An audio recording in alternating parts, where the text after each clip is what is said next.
오늘 우리에게 주신 하나님 말씀은 신약 야고보서 4장 11절로 17절까지 말씀입니다. 신약 성경 374면에 있습니다. 야고보서 4장 11절로 17절 말씀입니다.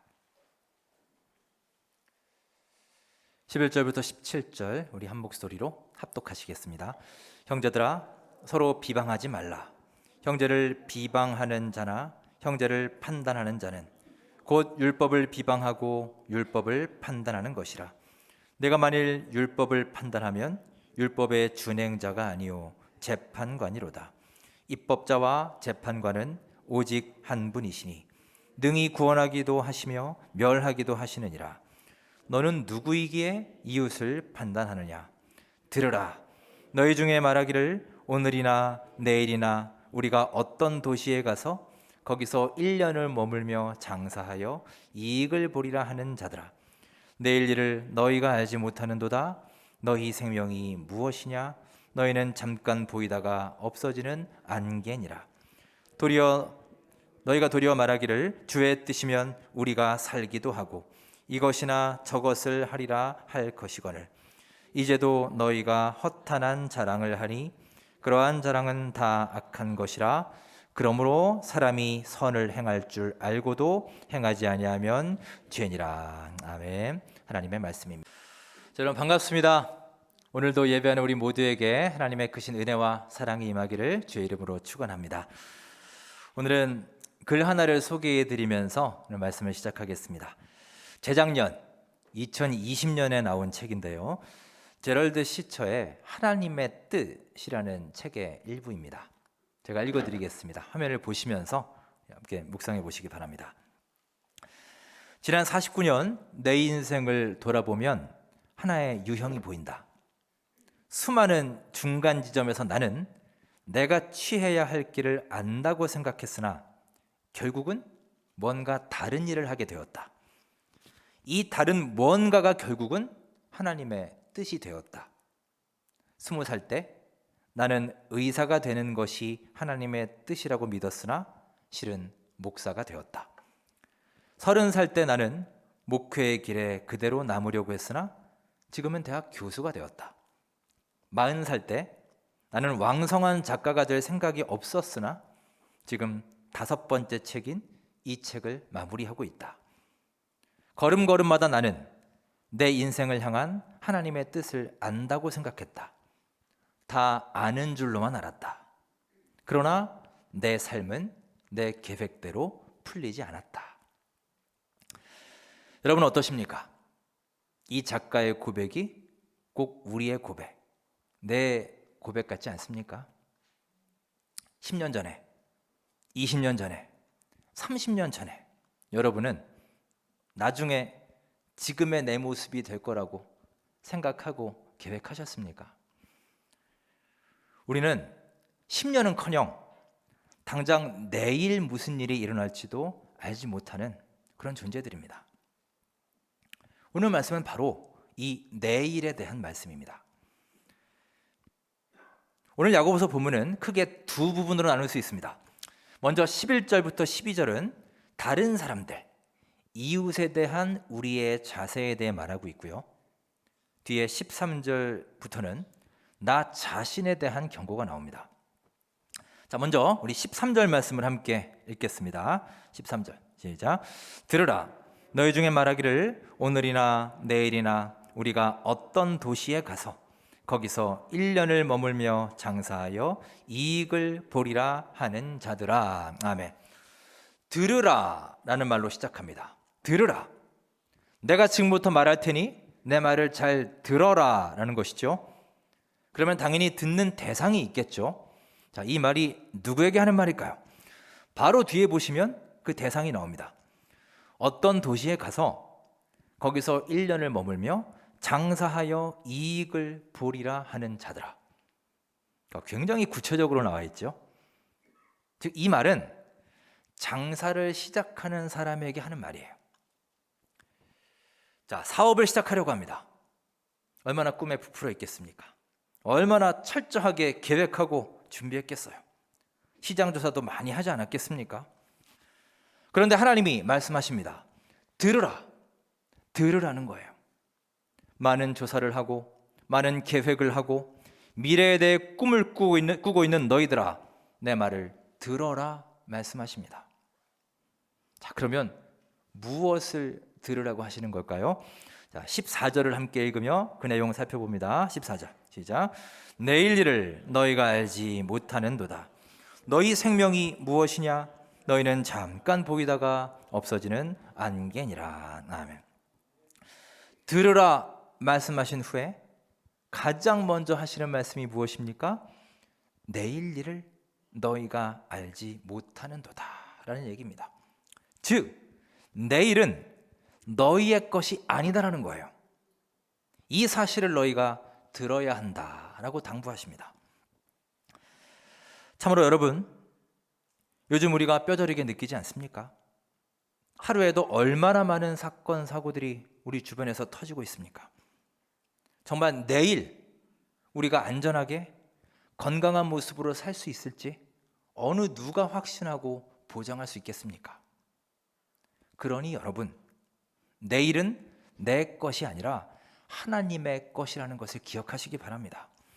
하나님이 내일을 주셔야만 내가 받을 수 있는 것이고요, 내가 받아야만 내 것이 되는 거예요. 그런데 우리는 어떻습니까? 내일을 과연 받을 수 있을지 없을지 확신하지도 못하면서 우리는 감히 내일을 장담하면서 살고 있습니다. 내일의 계획을 또 세우면서 말이죠. 계획이 필요 없다는 얘기가 아닙니다. 계획하지 말라는 게 아니에요. 그동안 우리는 내 것도 아닌 내일을 마치 내 것인 양 여기면서 살아왔습니다. 사실상 인생에서 내가 하나님의 노릇을 한 것입니다. 오늘 야고보서 4장 후반부의 주제를 한마디로 정리하면 너희는 하나님 노릇 하지 말라라는 겁니다. 그러면서 이렇게 말씀을 하시죠. 자, 11절, 12절 우리 구체적인 예가 나와 있습니다. 11, 12절 함께 읽습니다. 시작. 형제들아, 서로 비방하지 말라. 형제를 비방하는 자나 형제를 판단하는 자는 곧 율법을 비방하고 율법을 판단하는 것이라. 내가 만일 율법을 판단하면 율법의 준행자가 아니요 재판관이로다. 입법자와 재판관은 오직 한 분이시니 능히 구원하기도 하시며 멸하기도 하시느니라. 너는 누구이기에 이웃을 판단하느냐. 아멘. 12절 마지막을 보십시오. 너는 누구이기에 이웃을 판단하느냐고 묻습니다. 너는 누구냐? 하나님이 그걸 몰라서 묻는 게 아닙니다. 오직 하나님이 입법관과 재판관이신데, 즉 누군가를 판단할 수 있는 유일한 분은 바로 하나님뿐인데, 그런데 너는 지금도 너의 이웃을 비판하고 판단하고 있으니 너는 도대체 누구냐라는 겁니다.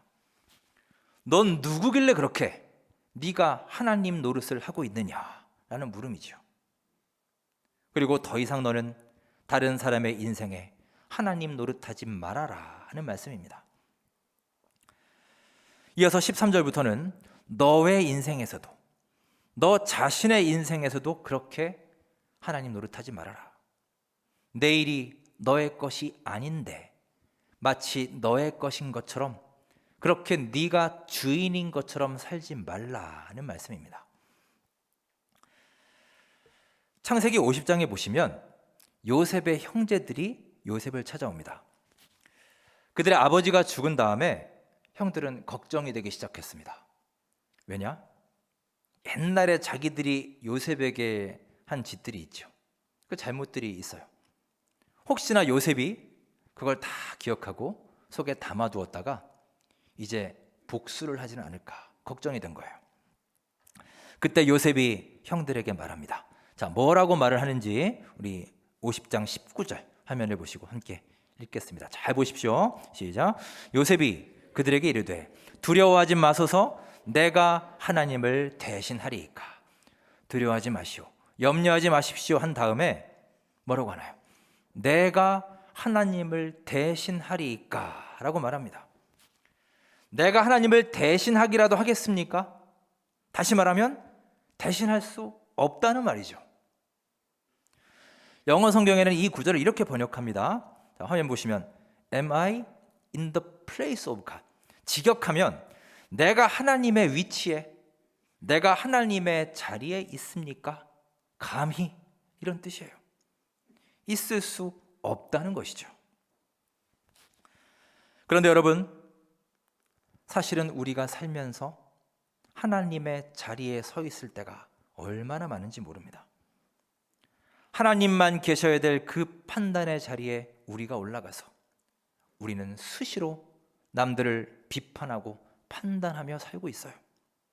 이게 바로 내가 하나님을 대신하는 것이고 내가 하나님 노릇하며 사는 것입니다.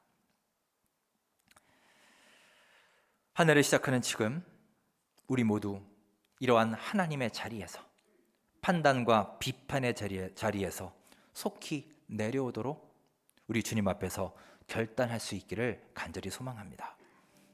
속히 내려오십시오. 왜냐? 우리 모두는 내일 일을 장담할 수 없기 때문입니다. 러시아의 문호 톨스토이는 그의 유명한 저서 인생론에서 이렇게 말했습니다. 사람의 일생 가운데 가장 중요한 때는 바로 지금이고, 사람의 일생 가운데 가장 중요한 사람은 지금 만나는 사람이며, 사람의 일생 가운데 가장 중요한 일은 지금 하고 있는 일이다. 왜냐하면 내일을 장담할 수 없기 때문이다. 여러분, 이렇게 내일을 결코 장담할 수 없는 것이 우리들의 인생이에요. 이 사실을 기억하시고 하나님의 자리에서 속히 내려와 내일의 주인 되신 우리 하나님을 바라보며 살아가는 지혜로운 우리 모든 원천교회 성도님들 되시기를 주의 이름으로 축원합니다. 자, 두 번째로 들으라 말씀하셨는데 무엇을 우리는 들어야 할까요? 자, 14절의 뒷부분을 다시 보실까요? 이런 말씀이 있습니다. 너희 생명이 무엇이냐? 너희는 잠깐 보이다가 없어지는 안개니라. 우리는 인간이 어떤 존재인지를 듣고 귀 기울여야 합니다. 인간은 잠깐 보이다가 사라지는 안개 같은 존재라는 거예요. 한마디로 인간은 유한한 존재이고 죽을 수밖에 없는 존재다라는 뜻입니다. 우리는 이 사실을 모르지 않습니다. 다 압니다. 여러분도 알고 저도 압니다. 우리는 언젠가는 죽는다는 사실을 머리로는 다 알고 있어요. 하지만 실제로 우리는 전혀 이 사실을 모르는 사람처럼 행동하며 살고 있다는 게 문제입니다. 그런데 여러분, 죽음은 실상입니다. 그냥 관념 속에 있는 게 아니에요. 실상이에요. 지금 우리가 예배드리는 이 순간에도 어디에서 누군가는 분명히 죽고 있습니다. 다만 내가 그 당사자가 되기 전까지는 그것을 실감하지 못할 뿐이에요. 그러다가 한 번씩 우리 주변에 가까운 사람들, 나의 지인들의 죽음을 접하게 되면 그때 우리는 비로소 이 죽음이 실상이구나 라는 것을 깨닫게 되지 않습니까? 예전에 청년 때는 친구들에게 연락이 오거나 장례 소식이 오면 대부분 조부모상이었습니다. 친구들 할아버지 할머니 돌아가신 소식이었어요. 그러다 결혼하고 목회를 시작하고 나서는 부고가 오면 대부분 부모상입니다. 그런데 몇 년 전에 초등학교 동창으로부터 문자를 받았는데 다른 친구의 부고 문자였습니다. 친한 친구였어요. 그런데 그 문자에 그 친구 이름이 적혀 있고 괄호 열고 본인상 이렇게 적혀 있었습니다. 그때 저는 본인상이라고 적혀 있는 부고를 생전 처음 받아봤어요. 정말 기분이 이상하고 묘하더군요. 사고사도 아니고 병사였습니다. 친한 친구가 죽었다라고 생각을 하니 이제 우리 또래도 하나둘 가는 친구가 생기는구나. 실제로 있구나. 이게 죽음에 대해서 확 실감이 오는 것을 느꼈습니다. 제가 미국 교회를 경험하면서 우리나라와 다른 점들이 참 많이 있는데 그중에 가장 차이가 큰 문화가 바로 장례 문화입니다. 일단 우리나라는 공동묘지가 대부분 외곽에 있죠. 어디 산에 만들거나 가급적 잘 보이지 않는 곳에 만듭니다. 만일 도심 한복판이나 시내 공동묘지가 들어오면 어떻게 될까요? 아마 주민들 난리 나지 않겠습니까? 근데 미국은 도처에 공동묘지가 있어요. 그냥 이렇게 길을 가다 보면 걸어갈 때도 그렇고 운전할 때도 그렇고 옆에 보면 큰 공원이 있어요. 아주 예쁜 공원입니다. 이게 무슨 공원인가 이렇게 보면 공동묘지예요. 그냥 시내에서도 흔히 볼 수 있습니다. 처음에는 아니 이런 데 공동묘지가 있어도 되나? 제가 놀라서 물어보기도 하고 그랬습니다. 장례식 때도요. 우리나라는 웬만하면 고인의 시신을 드러내지 않죠. 그냥 보이지 않습니다. 옛날에는 병풍 뒤에 숨겨두기도 했고요. 지금도 유족들만 정해진 시간에 시신을 볼 수 있습니다. 근데 미국에서는 보통 장례식 할 때요, 이렇게 앞에다가 고인의 시신이 있는 관을 마련해둬요. 그리고 그 관을 열고 예배를 드립니다. 자, 그림을 하나 보실까요? 저런 그림이에요. 저거를 소위 뷰잉이라고 하는데요. 뷰잉 서비스라고 합니다. 관이 열려 있죠? 예배가 끝나면, 추모식이 끝나면 요 가운데 한 줄로 쫙 줄을 섭니다. 그래서 한 명씩 한 명씩 차례대로 앞으로 나와서 그 열려 있는 관에 고인의 얼굴을 보면서 기도도 하고 꽃도 놓고 추모를 하고 추억도 되새깁니다. 이 뷰잉이 유족들에게나 조문객들 모두에게 아주 엄숙하고 소중한 시간입니다. 그러니까 고인을 보면서 교감하고 죽음을 느끼고 체감하는 거예요. 죽음이 실상임을 느끼는 겁니다. 여러분, 이렇게 죽음은 우리의 실상입니다. 너희는 이것을 듣고 기억하라는 거예요. 하나님께서는 이스라엘 백성들을 출애굽시킨 다음에 광야를 지나가게 하셨습니다. 40년이라는 그 기간 동안 하나님의 하나님 되심과 인간의 인간됨, 즉 하나님의 전능하심과 인간의 유한함을 가장 적나라하고 명확하게 드러내신 사건이 뭔지 아십니까? 죽음이에요. 죽음. 우리는 보통 광야 생활을 말할 때 그들이 어떻게 살았는가, 그 척박한 광야에서 어떻게 생존했는가라는 그들의 생존기에 초점을 맞추죠. 그래서 배고플 때 만나를 내려주셨고, 목마를 때 바위에서 샘을 터쳐주셨고, 구름기둥과 불기둥으로 인도하셨다. 여기에 집중합니다. 하지만 40년 광야 생활에서 그들의 삶과 생존 못지않게 중요한 것이 바로 죽음이었습니다. 여러분, 광야 40년 동안 몇 명이 죽었는지 아십니까? 몇 명이나 될 것 같으세요? 무려 60만 명이 죽었습니다. 60만 명.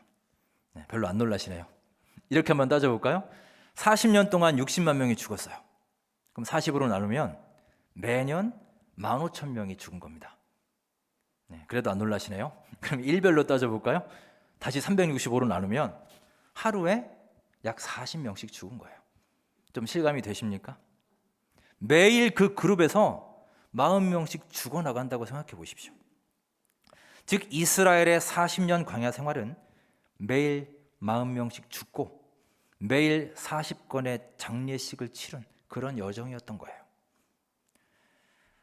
아마도 모세가 40년 동안 가장 많이 인도한 예식이 장례식이었다 해도 과언이 아닐 겁니다. 하나님은 그 어떤 기적이나 어떤 사건보다도 이 죽음을 통해서 죽음을 경험하게 하심으로 인간이 어떤 존재인지, 얼마나 약하고 무력한 존재인지를 똑똑히 보게 하셨습니다. 왜냐? 그 교만한 이스라엘 백성들을 이 기간 동안 하나님께서 깨우쳐 주시고 낮춰 주신 거예요. 죽음 앞에서 죽음을 보면서 겸손하게 만드신 것입니다. 그러면 여러분, 우리는 이 짧은 세상에서 무엇을 해야 될까요? 무엇을 들으며 살아야 하겠습니까? 자, 우리가 들어야 될 세 번째 메시지를 말합니다. 15절 우리 함께 읽겠습니다. 시작. 너희가 도리어 말하기를 주의 뜻이면 우리가 살기도 하고 이것이나 저것을 하리라 할 것이거늘. 아멘. 자, 문제 하나 내겠습니다. 아주 쉬운 문제입니다. 이 15절에서 가장 중요한 핵심 표현을 두 어절로 말하면 뭘까요? 여러분, 두 어절이 뭔지 아시죠? 띄어쓰기 하나 있는 그 두 어절이에요. 자, 뭐겠습니까? 어렵나요? 예. 중간쯤에 나오는, 그렇죠. 예. 주의 뜻이면이죠. 주의 뜻이면. 즉, 주님께서 원하시면 이라는 뜻입니다. 우리는 늘 이렇게 주님의 뜻을 생각하고 기억하며 살아야 합니다. 이것이 우리가 들어야 될 세 번째 메시지입니다. 왜 주님의 뜻이 중요할까요? 자, 요한일서 2장 말씀을 읽으면서 이유를 살펴보겠습니다. 화면을 보시고 읽겠습니다. 시작. 이 세상도 그 정욕도 지나가되 오직 하나님의 뜻을 행하는 자는 영원히 거하느니라. 아멘. 우리는 잠깐 있다가 사라지는 안개와 같은 인생입니다. 누구나 다 그렇습니다. 다 사라집니다. 그런데 하나님의 뜻을 행하는 자는 영원히 거하느니라 말씀하셨습니다. 왜냐? 하나님의 뜻이 영원하기에 그 영원하신 하나님의 뜻에 따라서 우리도 영원히 거할 수 있는 거예요. 즉, 우리가 하나님 뜻을 행하며 살 때 영원한 삶을 살 수 있는 줄을 믿으시기 바랍니다. 그러니 여러분, 오늘 말씀처럼 허탄한 자랑하지 마시고요, 세상에 정욕을 좇지 마시고요, 많은 사람들이 간다고 그냥 우르르 무지성으로 따라가지 마시고 우리 주님의 뜻을 잘 듣고 되새기며 기억하는 삶이 될 수 있기를 간절히 소망합니다. 우리 예수님도 말씀하시지 않았습니까? 십자가의 길을 가시며 뭐라고 하십니까? 아버지여, 나의 원대로 마옵시고 아버지의 뜻대로 하옵소서. 하나님의 뜻을 따르겠습니다. 여러분, 우리가 무엇보다 주님의 뜻을 듣고 따라가길 원합니다. 유명한 잠언 16장 9절처럼 사람이 마음으로 자기의 길을 계획할지라도 그 걸음을 인도하시는 분은 여호와 하나님이시기 때문입니다. 이 짧은 세상을 살면서 하나님의 뜻대로 하겠습니다. 주님이 허락하시면 제가 나아가겠습니다. 주님의 뜻이라면 순종하겠습니다. 이런 고백과 결단이 여러분과 저의 삶에 이루어지기를 주님의 이름으로 축원합니다. 자, 마지막 네 번째로 우리가 또 들어야 할 것이 있습니다. 자, 17절 말씀 함께 읽겠습니다. 17절. 그러므로 사람이 선을 행할 줄 알고도 행하지 아니하면 죄니라. 아멘. 여러분, 이 17절 말씀의 의미를 조금 더 명확히 해보려면 중간에 조금 첨가할 말이 있습니다. 자, 이렇게 한번 보실까요? 그럼 화면을 보시고요, 괄호를 넣어서 한번 우리 한 목소리로 읽어보겠습니다. 약간 의미가 다를 겁니다. 자, 시작. 그러므로 사람이 살아있는 동안에 기회 있을 때 선을 행할 줄 알고도 행하지 아니하면 죄니라. 아멘. 좀 더 의미가 확실해졌지요? 여러분, 우리가 살아있는 동안에 서로 사랑할 수 있고 용서도 할 수 있고 화해도 할 수 있는 거예요. 언제까지나 가능한 게 아닙니다. 우리가 사랑하는 사람을, 사랑하는 가족을, 사랑하는 친구를 떠나보내고 나면 그때 막 한탄하면서 하는 얘기가 뭔가요? 있을 때 잘할 걸, 할 수 있을 때 좀 더 사랑할 걸, 살아계실 때 좀 더 잘해드릴 걸, 그때 좀 더 아껴줄 걸, 이렇게 후회하지 않습니까? 9년쯤 전에 제가 이전에 사역하던 교회에서 리더십 컨퍼런스라고 이제 구역장, 팀장들, 부서장들 해서 한 30명 정도 수련회를 간 적이 있습니다. 개회 예배를 드리고 첫 프로그램까지 한 2시간 정도 남았어요. 좀 일찍 도착을 해서요. 그래서 담임 목사님이 옆에 호수가 있었는데 거기 가서 카누를 좀 탑시다 이렇게 제안을 하셨습니다. 마침 카누를 탈 수 있는 곳이 있었어요. 그래서 4인이 1조로 해서 카누를 탔고요. 배가 한 7, 8대가 되겠죠. 타기 시작해서 한 10분쯤 지났을까? 그 중에 한 대가 그만 전복이 되고 말았습니다. 다행히 구명조끼를 입고 있어서 익사하고 이런 건 아닌데, 그때 빠진 권사님 중 한 분이 이제 그때부터 의식이 없어요. 앰뷸런스가 막 왔고 바로 병원에 실려갔고요. 교회는 난리가 났죠. 이게 지금 교회 행사로 가서 이런 일이 벌어진 거예요. 수련회고 뭐고 이제 다 접고 담임 목사님 먼저 병원으로 가시고 저는 이제 남아있는 분들하고 뒷정리하고 병원에서 만났습니다. 평소에 그 권사님이 혈압이 높았는데 며칠간 혈압약을 안 드셨답니다. 그래서 그 뇌 지주막하 출혈로 쓰러지셨어요. 의식 불명입니다. 근데 그 권사님이 장로님 부인이셨어요.